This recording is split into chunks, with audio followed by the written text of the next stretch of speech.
Na nga ba na 45 days o broiler yung ating mga alaga. Ayan, nakita nyo. Dito sa ating mga pambentang manok, meron tayo ditong karga na 60 heads plus 50 heads. At dito naman sa kabila, ito. Ayan ah. Ito yung 50 heads pa doon, bali 100 yung pangkarga nating, panguna nating karga doon. Pamalit doon sa mga nauna nating nilagay. Ito yon, pangdagdag doon sa 50 heads na sisiw doon sa taas. Ayan. Bali 100.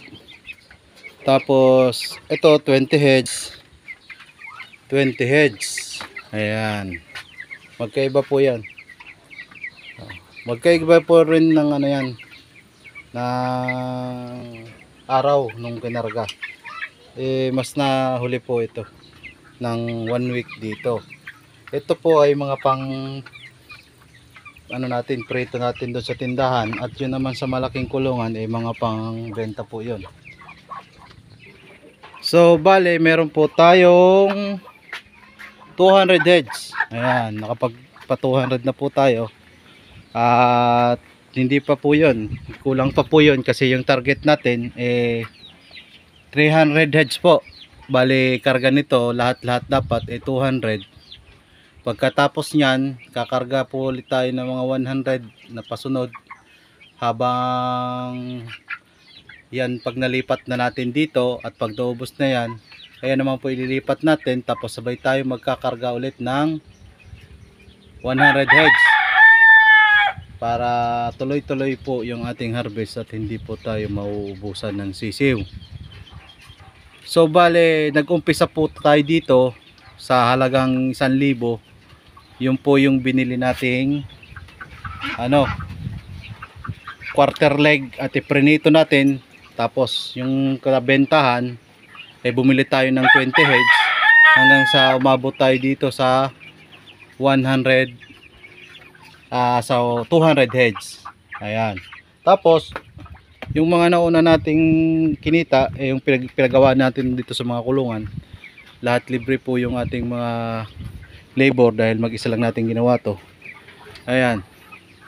Ayan, lahat ng kulungan yan galing na doon sa ating pag-aalaga ng ating manok. Kumbaga, hindi pa naman tayo talagang kumikita kasi nga lahat dyan nauubos yung ating mga kinita.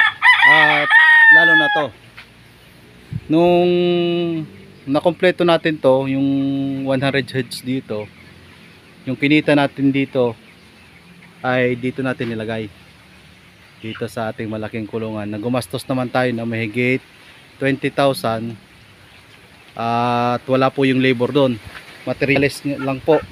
Makita naman yung haligi, walong haligi, mga kukulamber, kawayan, screen, at yung bubong na yan color po yan, rib type. Tapos pati kasama na po pala dito yung sa 20,000 plus na yun, kasama na yung ating mga feederer. Ayan, lahat ng feederer na yan, meron tayong 8 feederer at drinker, 3 drinker dito. Ayan, makita yung drinker dyan, binili pa natin yan. Tapos itong huli dito, ito naman yung naidagdag natin, itong drinker natin ito, para hindi na tayo palit kasi kukulangin tayo sigurado kung ganyan drinker yung gagamitin natin. Ayun, yung pula na yan, hindi pwede yan dito sa malalaki na to kasi lagi nang uhaw yung mga yan, lalo na pag ganitong tag-init. Buti nga lang mainit ngayon, mainit, mahangin. Pag nakompleto naman natin yung 300 heads na yon, halimbawa nagkarga tayo ng 200 dito, tapos dun sa kabila 100 heads naman, di kompleto na yung ating 300 heads, magpapahinga muna tayo. Hindi na tayo magdadagdag kasi yun lang yung capacity ng kulungan natin at wala na tayong planong magdagdag pa sa ngayon. Halimbawa swertehin tayo next year, ay gagawin natin tong likod na to. Ayan. Itong pinaglagyan natin ng baboy, ipapalitan natin to. Siguro itong bubong na to ididiretso na natin dyan sa pader. At plano nating magdagdag ng alaga yung RTL o yung mga nangingitlog na manok. Kahit mga mag-umpisa tayo sa 2 set o 100 heads, o kahit hindi abutin basta makapag-umpisa tayo, kasi ganun din naman yung nangyari sa atin dito. Ayan, dati ano lang tayo nag-umpisa tayo sa maliit hanggang sa napalago natin, at ngayon ay patuloy na lumalago.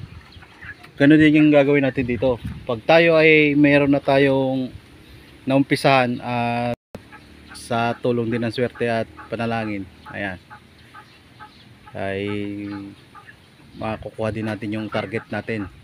Kahit target natin mga dalawang set, yun naman ay mangangailangan din ng budget. Sa tingin ko ay abutin ng 60,000 yung ating puhunan doon, kasama na yung 1 buwan na patuka.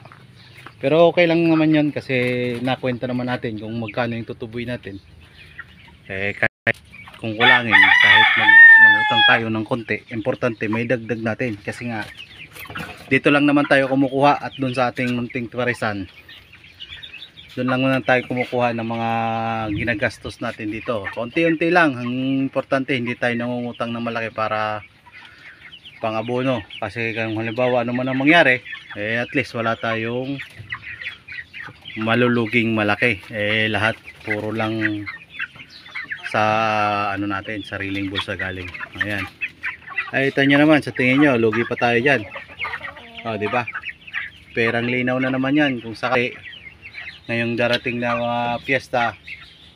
Ayan, papa-order natin yan sa mga natin. Dito lang muna yan sa ating barangay, at hindi pa tayo magbibigay doon sa ating mga supplyan, kasi nga sa tingin ko ito ay sapat lang muna, pati yung sa pangtinda natin, kasi dito muna natin kinukuha yung pagtinda natin, kasi doon sa kabila wala tayong pangano.